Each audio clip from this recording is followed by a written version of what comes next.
Hello साथियों, नमस्कार, good evening. आप सभी का बहुत बहुत स्वागत है आपके अपने platform CCC by fishery mobile application पर। आइए स्टार्ट करते हैं आज के इस क्लास को। आज के इस क्लास में आप सभी पढ़ेंगे चैप्टर नंबर 7 यानी email, social networking and e governance services के बारे में। तो आज इस क्लास में चैप्टर नंबर 7 का पहला पार्ट होने वाला है। इसके बाद में चैप्टर नंबर 7 से दूसरा पार्ट यानी सेकंड क्लास आपको मिलेगा। ठीक है, तो सबसे पहले समझते हैं कि ईमेल क्या होता है। जैसा कि आप नाम से समझ सकते हैं, ईमेल का मतलब इलेक्ट्रॉनिक मेल। ठीक है, तो सबसे पहले देखेंगे ईमेल होता क्या है। इलेक्ट्रॉनिक मेल या ईमेल का अर्थ है संदेशों का इलेक्ट्रॉनिक माध्यम से आदान प्रदान करना। जो संदेश हैं उनका अगर हम इलेक्ट्रॉनिक माध्यम से आदान प्रदान करते हैं तो उसी को ईमेल कहा जाता है। जिस प्रकार से हम एक दूसरे को पत्र भेजते हैं, उसी प्रकार से ऑनलाइन पत्र भेजने के लिए हम इलेक्ट्रॉनिक मेल का इस्तेमाल करते हैं, जिसे ईमेल कहा जाता है। जैसे पुराने समय में आपने देखा होगा, अगर आपको किसी के लिए कोई भी लेटर भेजना है तो आप उसे डाक से यानी पोस्ट करते थे, है ना, पोस्ट ऑफिस में जाकर उसे भेजना होता था। वैसे ही आज हम ऑनलाइन किसी को मेल भेज सकते हैं। तो ऑनलाइन बहुत सारे ऐसे प्लेटफॉर्म हैं, ऐसे ईमेल सर्विस प्रोवाइडर हैं जिनके माध्यम से हम अपना अकाउंट बना सकते हैं और किसी को भी मेल कर सकते हैं, भेज सकते हैं। ठीक है, अब देखिए, अगर थोड़ा सा हम मेल की हिस्ट्री को समझें यानी इतिहास को समझें तो ईमेल का जो आविष्कार हुआ है वो किसके द्वारा हुआ है। अमेरिका के कंप्यूटर इंजीनियर रे टॉमलिंसन के द्वारा हुआ है। यानी ईमेल का आविष्कार रे टॉमलिंसन के द्वारा किया गया। ये पहला पॉइंट आपके एग्जाम के लिए है, इसको याद रखना है। कब हुआ है? 1971 में रे टॉमलिंसन ने ARPANET के लिए काम करते हुए सबसे पहले @ का उपयोग करके कंप्यूटर के बीच संदेश भेजने के लिए पहली सिस्टम का आविष्कार किया और सबसे पहला ईमेल संदेश भेजा था। यानी सबसे पहला ईमेल संदेश यहाँ पे क्या होगा? आविष्कार। ठीक है, तो सबसे पहला ईमेल संदेश जो है वो रे टॉमलिंसन ने भेजा था और ARPANET का इस्तेमाल करके। इंटरनेट नहीं था तब ARPANET यानी advance research project agency network का इस्तेमाल करके दो कंप्यूटर आपस में पास पास रखे गए और एक कंप्यूटर से दूसरे कंप्यूटर में मेल को पहली बार भेजा गया। तब से रे टॉमलिंसन को ईमेल का आविष्कारक और ईमेल का जनक माना जाता है। ठीक है, तो सबसे पहले किस नेटवर्क का इस्तेमाल किया गया ईमेल को भेजने के लिए? ARPANET का इस्तेमाल किया गया। 1971 में पहली बार ईमेल भेजा गया, किसके द्वारा? रे टॉमलिंसन के द्वारा। अब देखिए, रे टॉमलिंसन ने ARPANET पर पहला ईमेल दो कंप्यूटरों के बीच भेजा जो अगल बगल थे यानी पास पास रखे गए थे।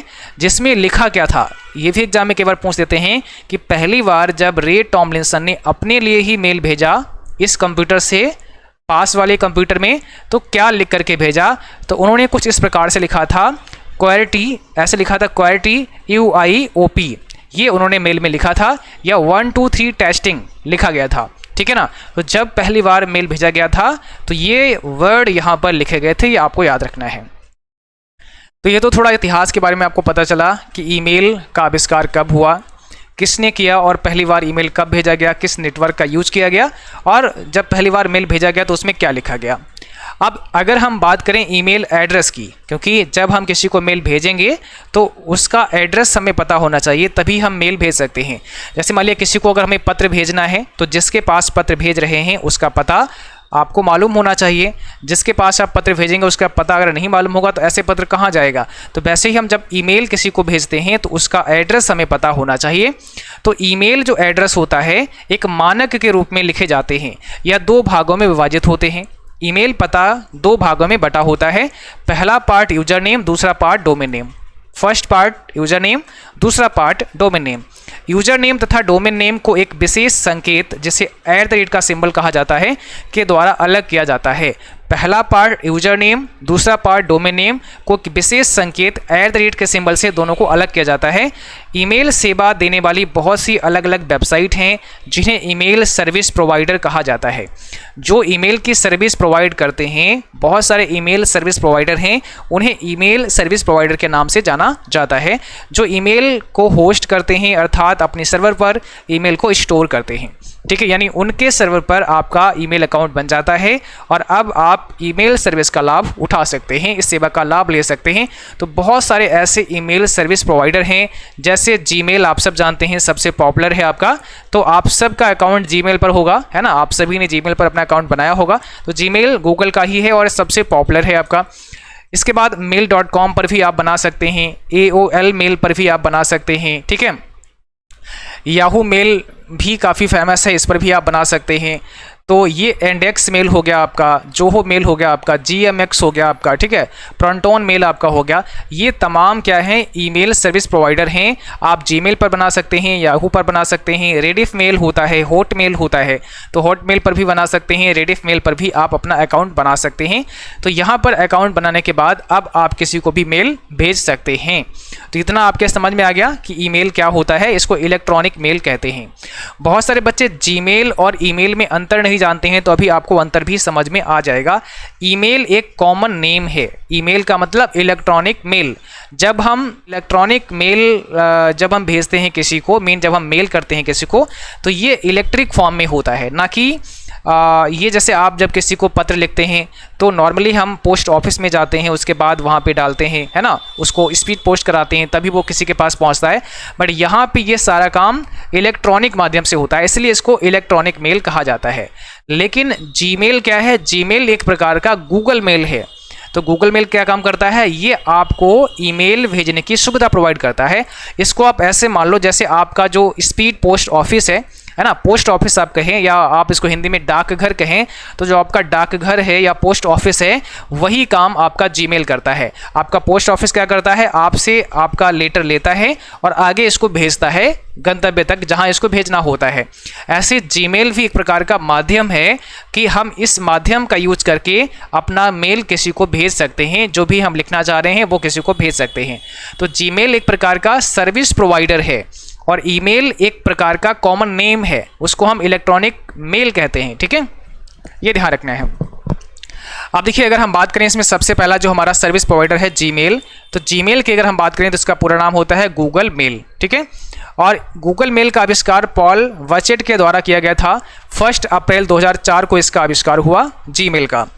याहू मेल का आविष्कार 8 अक्टूबर 1997 में जेरी यंग एंड डेविड फिलो के द्वारा किया गया था, ये याहू मेल है।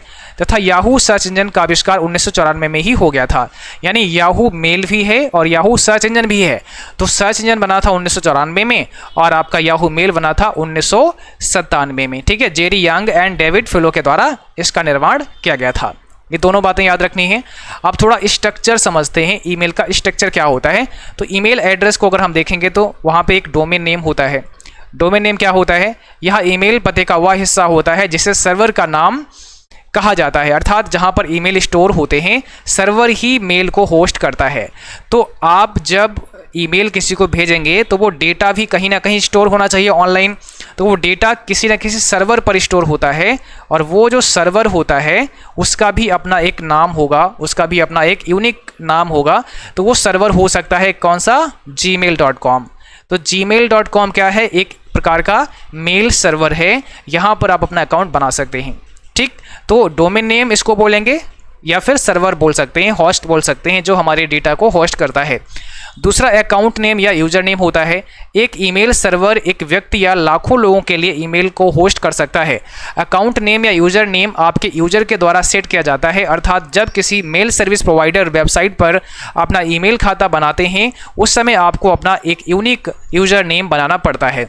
जैसे मान लिया आप gmail.com की वेबसाइट पर गए और gmail.com की वेबसाइट पर जाकर आपको अपना ईमेल अकाउंट बनाना है, क्रिएट करना है, तो क्या करना पड़ेगा, जब आप अपना अकाउंट क्रिएट करेंगे तो वहाँ पर आपको अपना एक यूज़र नेम डिफाइन करना पड़ेगा कि भाई कौन सा यूज़र नेम आप रखना चाहते हैं।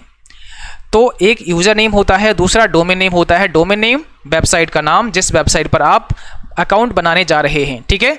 जैसे यहाँ पर थोड़ा सा हम आपको दिखाना चाहेंगे, अगर आप समझ पाएँ तो यहाँ पर हम आपके सामने जीमेल को ओपन कर देते हैं। सबसे पहले gmail.com पर हम चलते हैं और जैसे ही आप अपने कंप्यूटर में gmail.com पर आएंगे, ठीक है, एक मिनट, जैसे ही आप अपने कंप्यूटर में gmail.com ओपन करेंगे, देखिए आप जैसे ही अपने कंप्यूटर पर जीमेल को ओपन करेंगे तो कुछ ऐसा इंटरफेस आपके सामने आएगा। आप लोग देख पा रहे होंगे ये आपका gmail.com आपके सामने ओपन हमने कर दिया है। अब ये gmail.com क्या है, एक प्रकार का मेल सर्विस प्रोवाइडर है, यानी हमें मेल की सर्विस प्रोवाइड करता है। हम यहाँ साइन इन कर सकते हैं, क्रिएट एन अकाउंट कर सकते हैं, या यहाँ से भी हम क्रिएट एन अकाउंट कर सकते हैं। तो क्रिएट एन अकाउंट पर हम क्लिक कर देते हैं। अब क्या होगा, यहाँ पर हमारा अकाउंट क्रिएट किया जाएगा। मतलब हम यहाँ पर अपना अब जीमेल पर कोई भी अकाउंट बना सकते हैं। तो यहाँ पे हमें अपना नाम डाल देना है, जो भी आप नाम रखना चाहते हैं वो आप नाम डाल दीजिएगा। अब नाम डालेंगे, उसके बाद में आपको डेट ऑफ बर्थ डाल देना है, जेंडर आपको सेलेक्ट कर लेना है और ओके करेंगे तो आपका अकाउंट बन जाएगा। आगे अपना मोबाइल नंबर भी डालेंगे, उसको वेरीफाई करेंगे और अकाउंट आपका क्रिएट हो जाएगा। तो इस प्रकार से हम अकाउंट यहाँ पर क्रिएट कर सकते हैं, ठीक है। इसी प्रकार से अगर हम देखें तो yahoo.com पर चलते हैं, याहू मेल को ओपन कर लेते हैं, या yahoo.com पे चले जाइए तो यहाँ से याहू मेल आपका ओपन हो जाएगा। अब यहाँ पर हम क्या करेंगे, यहाँ देखो साइन इन का ऑप्शन है और साइन अप का ऑप्शन है। तो हमें फर्स्ट टाइम में क्या करना पड़ेगा, साइन अप करना पड़ेगा। हम साइन अप पर क्लिक कर देते हैं और जैसे साइन अप पर आप क्लिक करेंगे तो यहाँ पर आपको अब डिटेल्स फिल करनी पड़ेंगी। आप अपना यहाँ पर पूरा नाम डालेंगे तो यहाँ पे आपका फुल नेम हो जाएगा, यहाँ पे लास्ट नेम हो जाएगा। अब यहाँ पर आपका देखो ये आपका क्या है, @ का बाद क्या है, yahoo.com, ये होस्ट नेम है, ये तो यहाँ पे मिलेगा वेबसाइट की तरफ से। अब आप अपना नाम जो भी रखना चाहते हैं, जैसे मेरा नाम देवेंद्र है तो हम यहाँ देवेंद्र और इसके बाद में आगे हमारा ये लग जाएगा। या कोई नंबर ऐड करना चाहें, कई बार हमारा यूजर नेम नहीं मिलता है क्योंकि इस नाम से बना होगा कहीं ना कहीं, तो ये नहीं मिलेगा, तो कोई नंबर ऐड कर सकते हैं। तो ये हमारा यूजर नेम बन गया। अभी देखो इसने मान लिया कि हाँ ठीक है ये आपका बन जाएगा और yahoo.com आगे आ जाएगा। ऐसे यहाँ पे अपना पासवर्ड कोई भी बना लेंगे। उसके बाद आपको अपना यहाँ पे डेट ऑफ बर्थ डाल देना है और कंटिन्यू कर देना है, तो आपका yahoo.com पर ईमेल अकाउंट बन जाएगा। इसी प्रकार से हम अदर बहुत सारे ईमेल सर्विस प्रोवाइडर हैं, जैसे मुझे यहाँ पर रेडिफ मेल पर बनाना है तो रेडिफ मेल पर हम बना लेंगे। रेडिफ मेल पर चले जाएंगे, यहाँ से रेडिफ मेल पर क्लिक करेंगे और अब आप अपना अकाउंट रेडिफ मेल पर भी बना सकते हैं। तो यहाँ पर क्रिएट एन अकाउंट का ऑप्शन आ रहा है, आप क्रिएट एन अकाउंट पर क्लिक करेंगे और यहाँ पर ये जो यहाँ पर फुल नेम पूछा है तो आपको अपना नाम डाल देना है। Choose a Rediff mail ID, यहाँ पे आप कोई यूजर नेम अपना बना लेंगे और लास्ट में क्या रहेगा, redifmail.com रहेगा। तो ये आपका डोमेन नेम लास्ट में रहने वाला है। तो अगर हम जीमेल पर बनाते हैं तो हमारा जो जीमेल का होता है .com, gmail.com वो हमें दिखता है। अगर हम अदर किसी वेबसाइट पे बनाते हैं तो उसका हमें डोमेन नेम दिखेगा, ठीक है। तो डोमेन नेम आप समझ गए, ये होस्ट नेम है जहाँ पर हमारा मेल होस्ट होगा, या जहाँ पर हमारा जो ईमेल सर्विस प्रोवाइडर है उसके अंदर ही हमारा डेटा होगा, उसके सर्वर में हमारा डेटा होगा और हम उसके सर्वर में अपना एक अकाउंट क्रिएट कर लेते हैं अपने नाम से, वो हमारा यूजर नेम कहलाता है। तीसरा इसमें होता है @ का सिंबल। तो ये क्या करता है, @ का इस्तेमाल ईमेल यूजर नेम तथा डोमेन नेम को अलग करने का काम करता है। यानी हमारा जो ईमेल है, ठीक है, तो उसमें क्या एक यूजर नेम एक डोमेन नेम है, दोनों को अलग करने का काम करता है। जैसे यहाँ पर एग्जांपल के थ्रू आप समझ सकते हैं, यहाँ पे दिया गया है info.CCWiFi Study, ये दिया गया है। तो ये इतना पार्ट हमारा क्या हो गया, इतना पार्ट हमारा हो गया यूजर नेम, ये हमारा यूजर नेम हो गया है। और @gmail.com क्या हो गया, ये हमारा होस्ट नेम हो गया है, मीन यहाँ पर ही हमारा ईमेल होस्ट किया गया है। तो ये वेबसाइट का नाम हो गया है जो ईमेल सर्विस प्रोवाइड हमें कर रही है, gmail.com, ठीक है। तो पहला वाला यूजर नेम जो यूजर डिफाइन करता है, जैसे यूजर अपने हिसाब से बनाता है।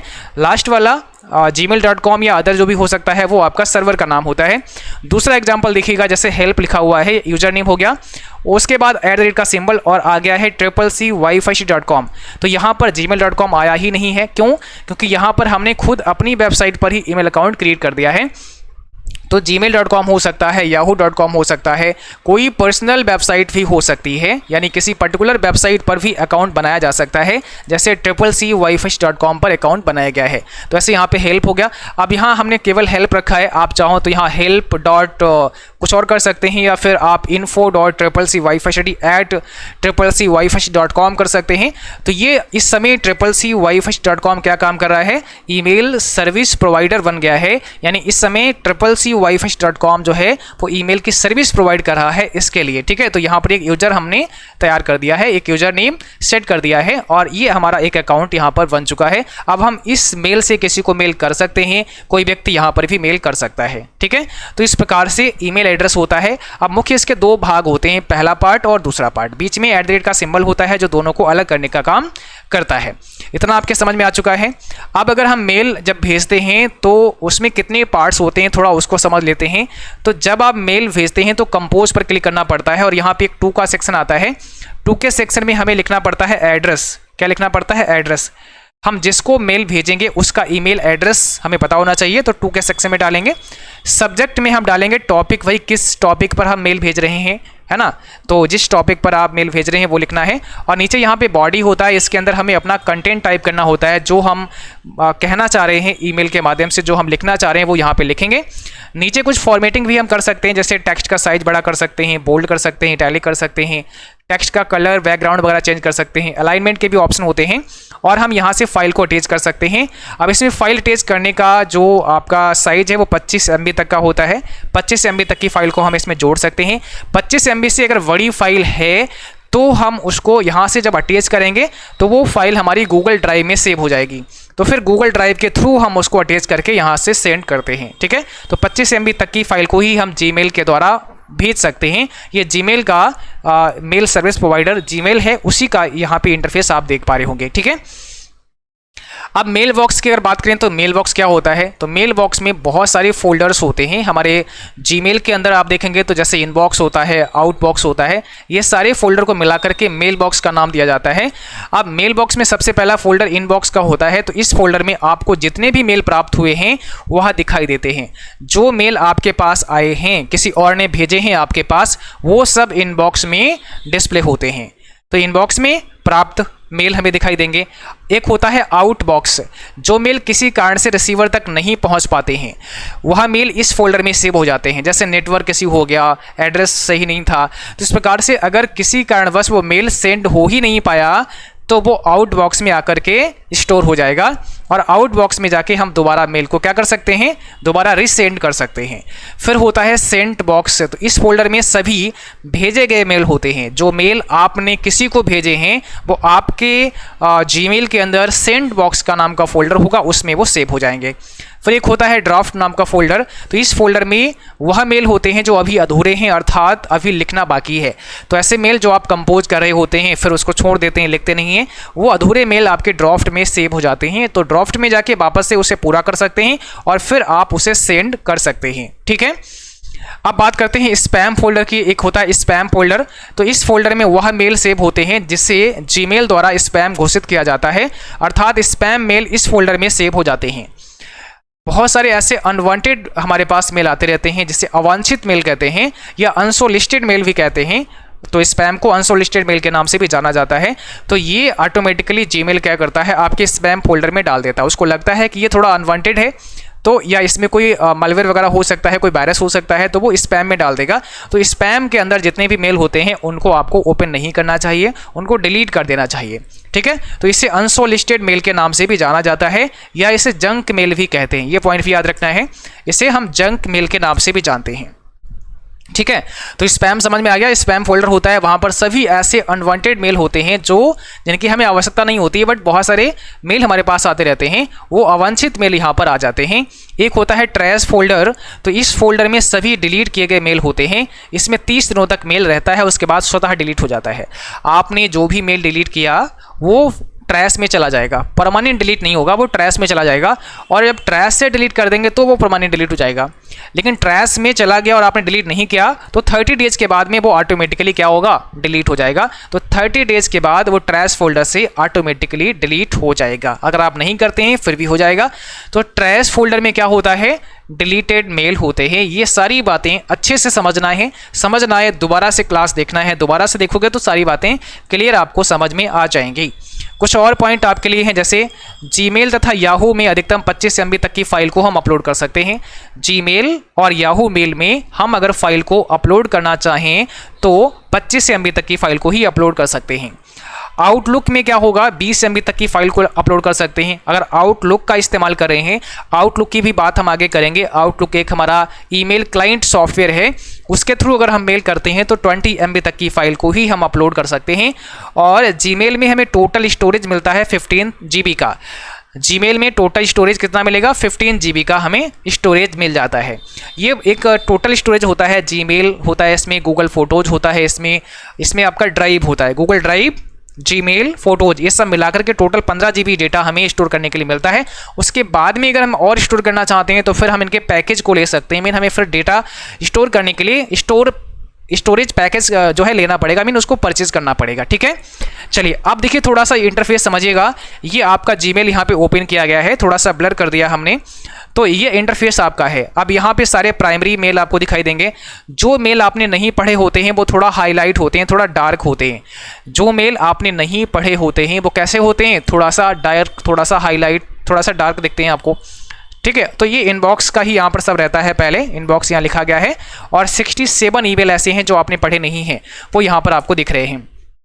इसके बाद यहाँ पे स्टार्ट लिखा हुआ है, तो इसका मतलब क्या है, हम स्टार कर सकते हैं किसी मेल को। हम अगर स्टार पे क्लिक करेंगे वो स्टार वाले फोल्डर में आ जाएगा। जैसे कोई बहुत ज़रूरी है तो उसको हम अलग फिल्टर कर सकते हैं, तो वहाँ पे स्टार मार्क पर हम क्लिक कर सकते हैं। ऐसे बहुत सारे यहाँ पर हमें ऑप्शन मिल जाते हैं। बाकी सेंट के अंदर सेंट मेल होते हैं, हम इंपॉर्टेंट में भेज सकते हैं, स्नूज कर सकते हैं। ठीक है, ड्राफ्ट में चले जाएंगे, कैटेगरी भी आगे हमें यहाँ पर मिल जाती हैं बहुत सारी, तो इसको बना सकते हैं।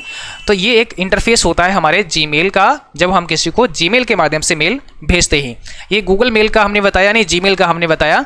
ऐसे ही याहू के अंदर अलग इंटरफेस दिखेगा आपको, है ना, हॉटमेल के अंदर अलग इंटरफेस दिखेगा आपको। तो अलग अलग ईमेल सर्विस प्रोवाइडर के जो ईमेल सर्विस प्रोवाइडर हैं उनके अंदर अलग अलग इंटरफेस हमें देखने को मिलेगा, और उसको बस थोड़ा बहुत अंतर होता है, बाकी बहुत अंतर नहीं होता है। अगर आप हॉटमेल पे बनाएंगे, याहू पे बनाएंगे तो थोड़ा बहुत अंतर आपको मिलेगा, बाकी आप देख करके समझ जाएंगे कि इसमें हमें कैसे मेल करना है। और जब भी हम मेल भेजते हैं तो हमें कंपोज बटन पर क्लिक करना होता है। मीन कंपोज बटन पर क्लिक करके हम ईमेल को भेज सकते हैं।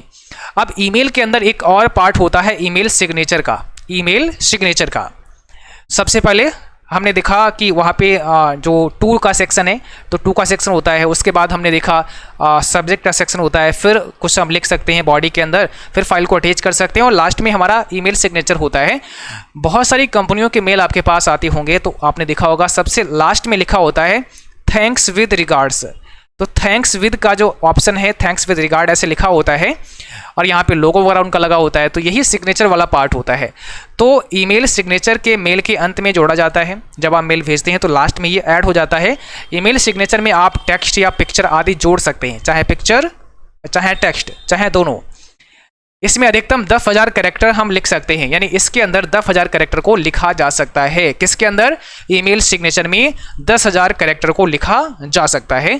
तो ये बात भी आपको याद रखना है, एग्जाम में कई बार पूछा जाता है कि ईमेल सिग्नेचर क्या होता है। ठीक है, चलिए अगर हम बात करें ईमेल क्लाइंट की, बहुत सारे आपके ईमेल क्लाइंट होते हैं। अब ईमेल क्लाइंट क्या होते हैं, सबसे पहले ये समझते हैं कि ईमेल क्लाइंट हम किसे कहते हैं। देखिए, अगर हम ईमेल क्लाइंट की बात करें तो ईमेल क्लाइंट एक सॉफ्टवेयर प्रोग्राम होता है, एक सॉफ्टवेयर प्रोग्राम होता है जिसका इस्तेमाल ईमेल को मैनेज तथा पढ़ने व भेजने में करते हैं। इसके द्वारा ईमेल को मैनेज कर सकते हैं, मीन इसको पढ़ सकते हैं, भेज सकते हैं, डिलीट कर सकते हैं। हम सभी ईमेल सीधे ईमेल सर्विस प्रोवाइडर की वेबसाइट पर जाकर भी ओपन कर सकते हैं।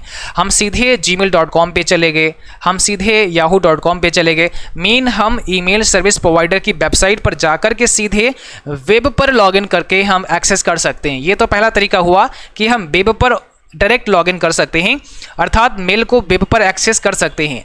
साथ ही साथ यदि हम चाहें तो ईमेल को किसी न किसी ईमेल क्लाइंट सॉफ्टवेयर पर एक बार कॉन्फ़िगर करके उसे ओपन कर सकते हैं। तो आप ऐसा भी कर सकते हैं कि कोई आपके कंप्यूटर में ईमेल क्लाइंट सॉफ्टवेयर पड़ा हुआ है, उसमें एक बार आप अपने ईमेल को कॉन्फ़िगर कर देंगे, एक बार आप आईडी पासवर्ड डाल के उसको लॉगिन कर देंगे, सेट कर देंगे, फिर उस सॉफ्टवेयर का इस्तेमाल करके आप आगे से मेल भेजते रहेंगे। आप उस पर क्लिक करेंगे, वैसे मेल ओपन हो जाएगा। जैसे आप अपने मोबाइल फ़ोन में देखते होंगे, एक बार केवल अपना आईडी पासवर्ड डाल के उसको कॉन्फ़िगर करना पड़ता है, फिर आप अपना मेल का जो फोल्डर होता है आपके मोबाइल फ़ोन में, उसको क्लिक करके मेल पढ़ते रहते हैं। ठीक, एक बार आपने सेट कर दिया, आपको गूगल पे थोड़ी जाके मेल पढ़ना पड़ता है। मोबाइल फ़ोन में आपको जीमेल का अलग से ऑप्शन मिल जाता है, या मेल नाम से भी आता है, उसमें आप किसी टाइप का मेल ऐड कर सकते हैं। ठीक है, चाहे आप किसी पार्टिकुलर वेबसाइट पे बनाई हो या अदर कोई मेल हो, तो आप वहाँ पे वो लॉगिन करवा सकते हैं। तो ये छोटे छोटे जो एप्लीकेशन हैं ये आपके ईमेल क्लाइंट होते हैं। तो ऐसे ईमेल क्लाइंट जो होते हैं, इनके द्वारा हम मेल को मैनेज कर सकते हैं, पढ़ सकते हैं और किसी को भेज भी सकते हैं। तो आप चाहें तो सीधे वेब पर लॉगिन कर लेंगे डायरेक्ट, ठीक है, या फिर आप ईमेल क्लाइंट का इस्तेमाल कर सकते हैं। अब कुछ ईमेल क्लाइंट के बारे में हम बात करेंगे, जैसे माइक्रोसॉफ्ट आउटलुक एक्सप्रेस। तो माइक्रोसॉफ्ट आउटलुक एक्सप्रेस क्या है? एक प्रकार का ईमेल क्लाइंट है। माइक्रोसॉफ्ट आउटलुक एक्सप्रेस एक ईमेल क्लाइंट सॉफ्टवेयर प्रोग्राम है। माइक्रोसॉफ्ट आउटलुक माइक्रोसॉफ्ट की ओर से पर्सनल इंफॉर्मेशन मैनेजर है जो दोनों रूपों में उपलब्ध है, एक पृथक अनुप्रयोग के रूप में और साथ ही साथ माइक्रोसॉफ्ट ऑफिस सूट के रूप में। वर्तमान संस्करण विंडोज़ के लिए माइक्रोसॉफ्ट आउटलुक 2010 है, यानी वर्तमान संस्करण की बात करें, लेटेस्ट वर्जन की बात करें तो ये विंडोज़ के लिए 2010 है और मैक ओएस के लिए ये 2011 है। ठीक है, ये आपको याद रखना है। और देखिए इतने सारे ईमेल क्लाइंट हैं, इतने सारे ईमेल क्लाइंट प्रोग्राम हैं जिनका यूज़ कर सकते हैं, जैसे मोजिला थंडरबर्ड हो गया, मेल हो गया, ठीक है, उसके बाद ईएम क्लाइंट हो गया, एप्पल मेल हो गया, माइक्रोसॉफ्ट आउटलुक जिसकी अभी हम बात कर रहे थे वो हो गया, स्पाइक हो गया। तो ये सब क्या हैं, ये सब ईमेल सर्विस, ये सब ईमेल प्रोवाइडर हैं या आप ईमेल क्लाइंट कह सकते हैं। ईमेल क्लाइंट सॉफ्टवेयर आप इनको बोलेंगे। बेसिकली क्या है, एक प्रकार के सॉफ्टवेयर हैं, इनको हमें इंस्टॉल करना पड़ता है। ये डायरेक्ट हम जैसे मान लिया हम gmail.com पे चले गए, वो तो आपका एक वेब एक्सेस हो गया, मीन हम वेबसाइट पे जाके ईमेल को हमने एक्सेस कर लिया।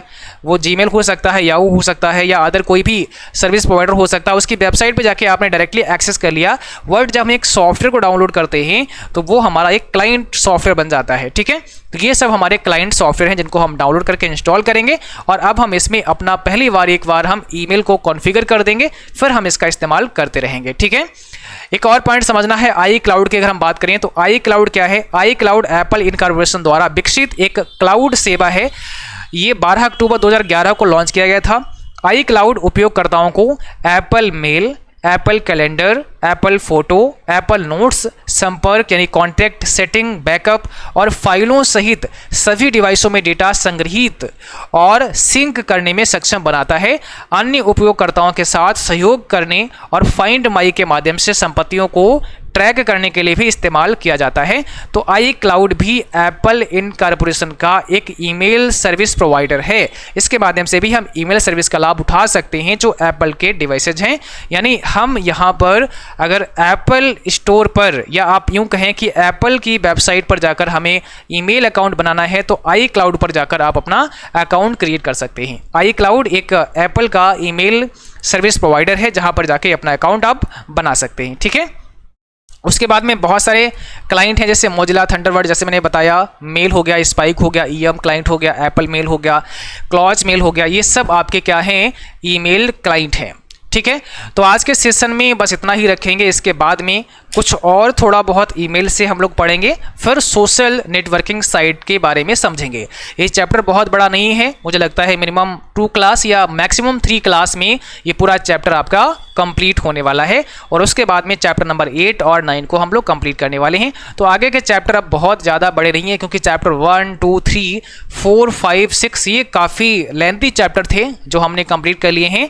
अब 7, 8, 9 में बहुत ज़्यादा बड़े चैप्टर नहीं है, बहुत ज़्यादा इसमें हमें टॉपिक पढ़ने को नहीं होते हैं। सो यहाँ पर ये जो चैप्टर आपका है 7 वाला मैक्सिमम 3 क्लास में आपका कंप्लीट हो जाएगा। ठीक है, तो आज का सेशन बस यहीं पर समाप्त करते हैं, मुलाकात करते हैं अगले क्लास में। तब तक के लिए थैंक यू, बाय बाय।